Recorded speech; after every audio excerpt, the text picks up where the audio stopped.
1월 11일 만만한 뉴스입니다. 보건복지부가 난임 부부 치료비 부담 완화를 위해 올해부터 난임 시술 관련 정부 지원 사업을 확대한다고 밝혔습니다. 정부는 그동안 비급여로 운영됐던 난임 부부의 치료비 지원 사업에 지난 2017년 10월부터 건강보험을 적용해 난임 치료 시술 과정을 표준화했는데요. 건강보험 적용 이후에는 저소득층에 대한 난임 치료 비용 부담 완화를 위해 체외 수정에 한해 비급여 비용을 지원했으나 올해부터 지원 대상과 내용을 확대하기로 했습니다.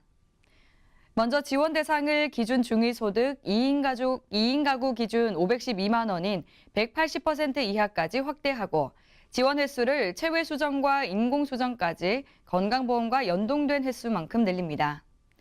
지원 항목은 착상 유도제와 유산 방지제, 배아 동결, 보관 비용까지로 넓히고 비급여뿐만 아니라 일부 본인 부담금에 대한 비용까지 1회당 최대 50만 원 지원합니다.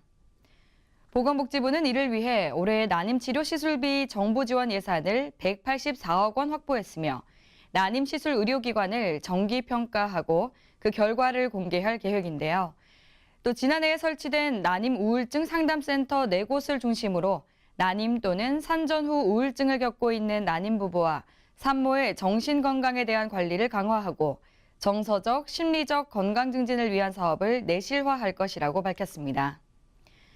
아울러 난임 시술과 관련한 국가 통계 생성으로 출산 지원 정책의 효율성 제고와 체계적인 난임 지원 정책도 추진합니다. 보건복지부는 비혼과 만혼 추세를 고려해 난임에 대한 지원을 확대할 뿐 아니라 임산부 또는 1세 미만 아동의 의료비 부담 경감과 고위험 임산부 미숙아와 선천성 이상아 의료비 지원 강화 등을 통해 행복하고 안전한 임신과 출산을 할 수 있도록 지원할 계획이라고 말했습니다. 이어 향후 임신 전, 출산 전후 등 단계별로 사각지대가 발생하지 않도록 서비스를 촘촘히 개발해 나가겠다고 덧붙였습니다. 다음 소식입니다.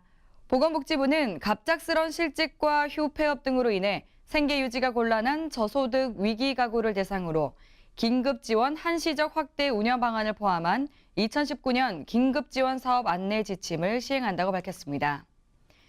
실직과 휴폐업으로 인한 위기 가구는 금융재산 기준을 초과하더라도 위기 상황을 고려해 우선 지원받을 수 있고 긴급 지원 심의위원회를 통해 사후의 적정성과 추가 지원 여부를 심사받습니다. 또 겨울철 복지 사각지대로 발굴됐거나 통합사례관리 대상자나 자살 고위험군으로 관련 부서 등으로부터 생계가 어렵다고 추천을 받은 경우에도 위기 상황으로 인정됩니다. 실직과 휴폐업 등의 위기 상황에 처한 경우 기초지방자치단체와 읍면동 주민센터 또는 보건복지상담센터를 통해 긴급 생계비 등을 신청하면 됩니다. 긴급 지원 대상자로 선정되면 신청 후 2일 이내 위기 상황에 따라 생계, 주거, 의료 등의 지원을 받을 수 있으며 필요성이 인정되면 동절기 연료비 또는 교육 지원 등을 추가로 지원받을 수 있습니다. 생계 지원의 경우 4인 가구 기준 월 119만 4,900원, 의료 지원의 경우 회당 최대 300만 원까지 지원됩니다. 이 밖에 자세한 사항은 웰페어 뉴스 홈페이지와 장애인 신문, 복지TV 뉴스를 통해 확인할 수 있습니다.